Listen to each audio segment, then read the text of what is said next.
Good afternoon. It's Pastor David with our monthly financial update.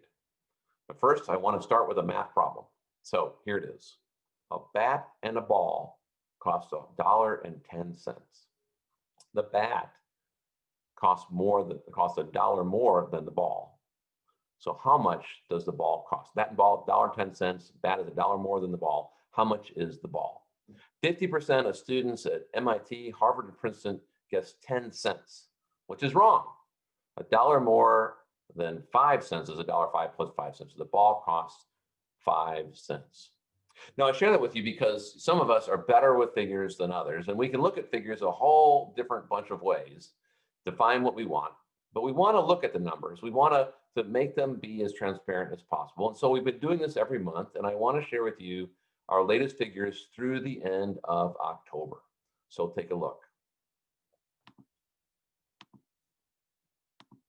So this is our cause of change document. Our finance team and our leadership council sees this every month. This is through the end of October. And you can see the very first line on them, pledges, year-to-date actual, just over $1 million, whereas we had budgeted almost $900,000. So a plus gain of over $100,000. Thank you to those of you who have pledged to our church and have gone above and beyond, sending your pledge in early, sending in more than your pledge.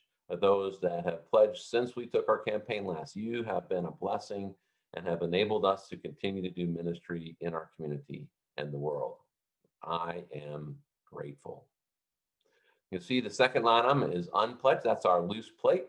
And that's going to be down because for a number of months we were not meeting in person, and we've yet to come back fully as a family as we get through this pandemic season. And so you'll see that instead of $630,000 year to date, we actually are somewhere around $424,000, a net upside down about $200,000 in our offering plate through the end of October.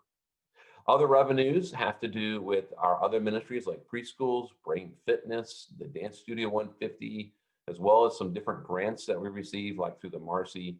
And because a number of those ministries were closed for 6 months, through the pandemic, we obviously lost income. And you'll see that as a negative impact of somewhere around $878,000. Unbudgeted specific projects, that is money, that income that comes over from our trustees foundation that goes towards different projects like lighting or speakers, new speakers in the sanctuary, and some different projects down at Reeves and so forth. And so we want to account for that, and you'll see that down on the expense side. Bottom line, we are upside down on income about $670,000 through the end of October. Now you see the expenses next. We've broken the expenses into pillars based upon how we organize our church, and all 4 of our pillars are at or under spending. The only one that hasn't underspent but is at budget is Gracious Hosts. And as we've said in the past, the reason is under Gracious Hosts comes worship. And worship, with our pivot to online worship, has brought unforeseen costs in the budgeting, and particularly around the tech area. And so they're maintaining the budget, but there's not been a savings in that particular area. But all the other pillars have underspent and are watching their expenses. Labor doesn't just include salaries, it also includes things like health insurance. And for every employee that we add to the church staff, we add $8,000 in health insurance costs. And you know that from your own lives.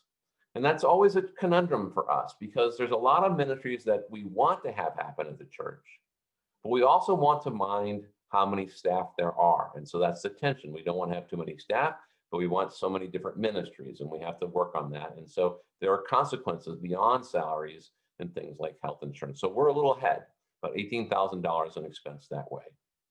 You'll see the unbudgeted specific projects, specified projects on the expense as well, $310,000. So bottom line, net total, at this time of year through the end of October, we expect it to be $327,000 in the red. That's the way our giving ebbs and flows throughout the year. December is always a huge month for us.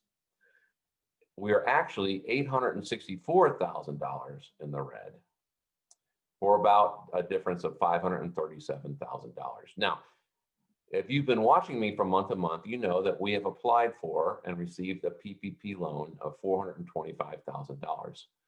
We've applied for forgiveness. We're told it takes 6 to 8 weeks, and so we're waiting on that word. And once we receive forgiveness, that $425,000 will show up on the books, and we'll reduce that $35,000 number. So, but what you'll notice is that's the first time this year we are actually outside of the area that's covered by the PPP loan. That is, we're upside down, net. You take in all the different factors, the loan, the Marcy grants, the underspending, net cash position, we're upside down just over $100,000. And that's the first this year. And I wanted you to know that. We'll talk about that in a minute.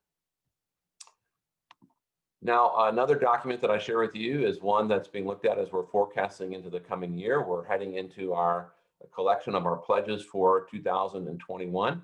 And we always start with the income. The finance team looks at the income, and then they build a budget around the income, the expenses, so that we are building a balanced budget. That's always the goal, to have a balanced budget, not to spend from reserves. And so they start with the income. And so in the weeks ahead, as we talk about pledge cards, perhaps you're new to the family, perhaps you've never pledged, any way you can let us know about income helps us do greater planning for greater ministry in the coming year.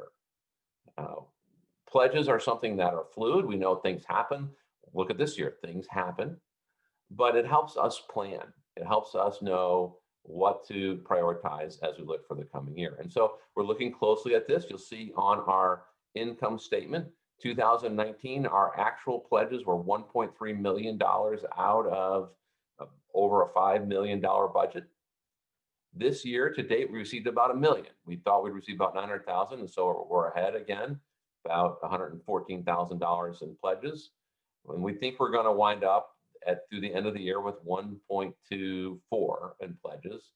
And we're projecting next year, we're raising that by about $45,000, 1.285. So we're trying to make a modest growth in the coming year.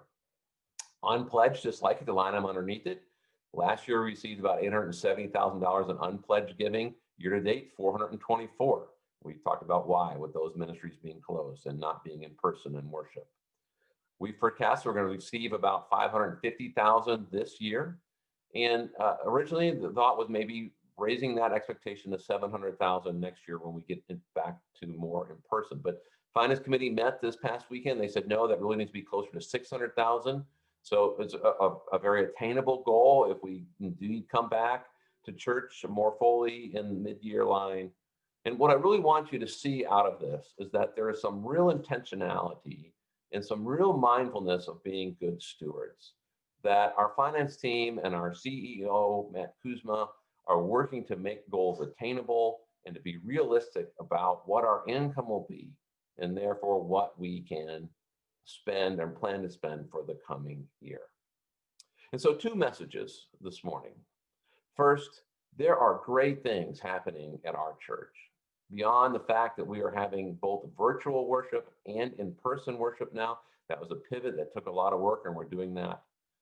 We are having small groups for youth, and we're having choir coming back in small bits that way. We are doing funerals and weddings, and we're having new people attend worship. Each of the last 5 weeks, we had somebody that's never been to our church come to worship and be with us in person. We're talking about baptisms in March and how we do baptisms safely, and beginning to do some of that. We've had new members join. We're continuing to minister to youth in Africa in the city of Orlando. We're ministering to families in transition. We're helping families go back to work with our preschools, which are over 80% capacity full, even in this pandemic. So tremendous things are happening at the church, and we are moving in the right direction. As I talk to conference leaders and I talk to different folks in the church, the expectation in our denomination is in the coming year, 1 out of every 5 or 1 out of every 4 Methodist churches will close due to what's ahead. And we're not anywhere close to that. We're moving ahead, we're growing, we're thriving, we're recovering, and we're coming out of this season of being pruned. And God is already starting to bless us with new life. And thank you for your part in that. And that leads me to the second piece, which is that we need your help. First, we need your prayers. This is a very challenging season for our church, and we're having to find new ways to be church, and things are not the way we all would like them to be. And it's a season in this pandemic where there seems to be so little grace for one another. And so let's be in prayer for our church, and prayer that God will bless it and help us grow and be the witness we're called to be in this community.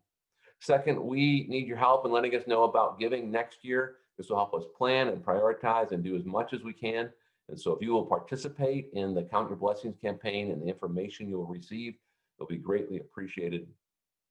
Finally, while $100,000 in the red out of our $4.2 million year-to-date budget is like 2.3%, a phenomenal thing in a year of pandemic.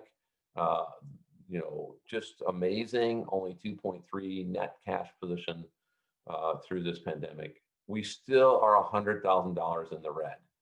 And so we need your help, and any little bit will help us as we come through the end of the year. December is usually a very big month for us, and it will not be as big. And any little bit will help us be in ministry to those in the community. So prayerfully consider and prayerfully participate. And thank you for what you are doing. I am so grateful. So one last math problem. As I understand it, First United Methodist Church of Winter Park was founded in 1887. How many years is that? 133. That's more than a decade before the first Ford was built. That's more than a decade before the first flight of the Wilbur brothers. Our church was here, and will continue to be here and continue to be a blessing. We will overcome, and we will grow into new life. And I can't wait to see what it will be. In the name of the Father, the Son, and the Holy Spirit. Amen.